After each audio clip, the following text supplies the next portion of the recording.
नमस्कार दोस्तों, स्वागत है आप सभी का आपके अपने YouTube चैनल हिंदी एकेडमी में। यहाँ पर हम लोग तैयारी कर रहे हैं DEET+B 2020 के लिए, PGT हिंदी के लिए। अगर आप लोग भी PGT हिंदी की तैयारी कर रहे हैं तो हमारे इस चैनल को ज्वाइन कर लीजिए, चैनल को जरूर सब्सक्राइब कर लें, क्योंकि पूरा सिलेबस यहाँ पर मिलता है एक सिस्टमेटिक ढंग के साथ में। हम लोग पढ़ रहे थे हिंदी निबंध, जिसके अंदर हम लोगों ने रामचंद्र शुक्ल जी को पढ़ा था, और आज कुछ महत्वपूर्ण निबंधकारों को हम लोग पढ़ने वाले हैं जो आपके एग्ज़ाम की दृष्टि से बहुत ज़्यादा उपयोगी होंगे। तो चलिए शुरू करते हैं हम लोग, एक एक करके पढ़ना शुरू करेंगे। सबसे पहले हम लोग देखेंगे बाबू गुलाब राय।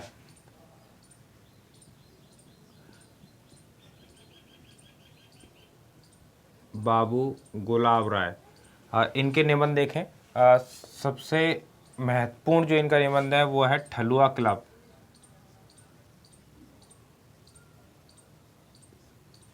सबसे महत्वपूर्ण निबंध है, इसको कर लीजिएगा आप मोस्ट इम्पोर्टेंट इनका, ठलुआ क्लब। उसके बाद दूसरा इनका निबंध है फिर क्यों निराश। फिर क्यों निराश। उसके बाद तीसरा है मेरी असफलताएं। मेरी असफलताएं।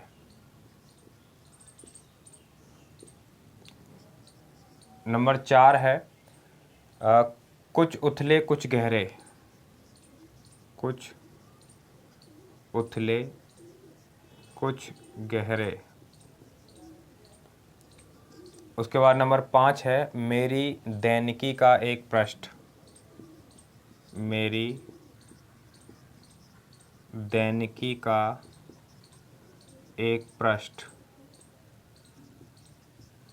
और सबसे आखिरी है इनका अध्ययन और आस्वाद।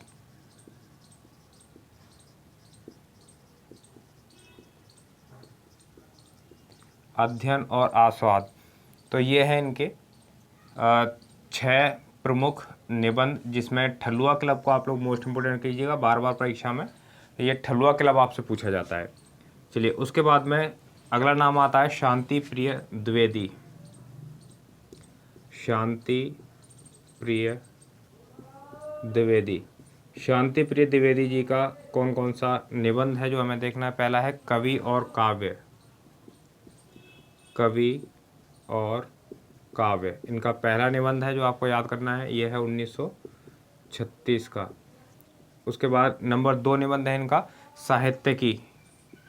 साहित्यिकी, ये 1938।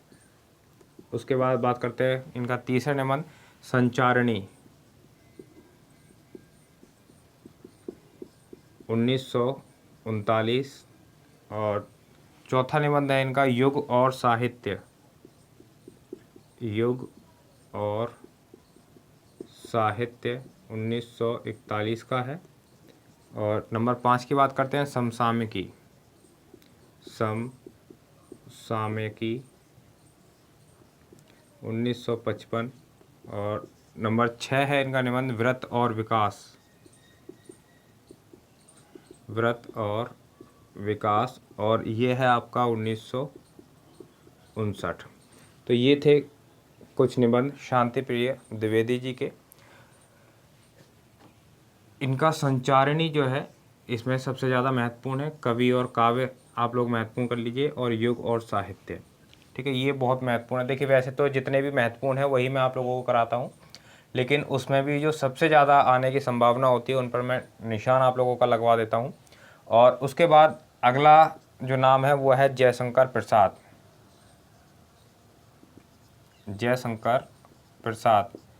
प्रसाद जी का जो निबंध है वो कौन सा, काव्य और कला तथा अन्य निबंध। काव्य और कला तथा अन्य निबंध, यह है जयशंकर प्रसाद जी का, ये 1939 है। इसको आप लोग मोस्ट इम्पोर्टेंट करिएगा। और उसके बाद अगला नाम आता है सूर्यकांत त्रिपाठी निराला। सूर्यकांत त्रिपाठी निराला, इनके कौन कौन से हैं। नंबर 1 है चाबुक। नंबर 2 चयन। और नंबर 3 है प्रबंध पदम। प्रबंध पदम। चाबुक को मोस्ट इम्पोर्टेंट कर लीजिएगा। चाबुक इसमें सबसे ज़्यादा महत्वपूर्ण है। और सबसे आखिरी देखते हैं सिया राम शरण गुप्त।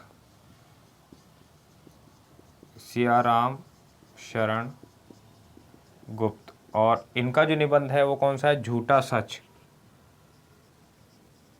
झूठा सच 1939। तो ये कुछ निबंधकार थे, उनके प्रमुख निबंध, और मोस्ट इम्पोर्टेंट है, इसको मोस्ट इम्पोर्टेंट करिएगा आप लोग। और इसी के साथ में आज से हम लोग शुरुआत करेंगे अपना DSSB के टारगेट को, क्योंकि आप सभी को मालूम है कि DSSB ने घोषित कर दिया है कि बहुत जल्द आप लोगों के अगले 3 माह के अंदर अंदर एग्ज़ाम ले लिए जाएंगे। और हिंदी का एग्ज़ाम आपका कभी भी हो सकता है कि आपका एग्ज़ाम मई के अंदर हो। तो पूरी कोशिश रहेगी कि आप लोगों को पूरा सिलेबस जल्द से जल्द आप लोगों को मिल सके। मिलते हैं हम लोग अगली वीडियो में अगले टॉपिक के साथ में। बहुत बहुत धन्यवाद आप सभी साथियों का।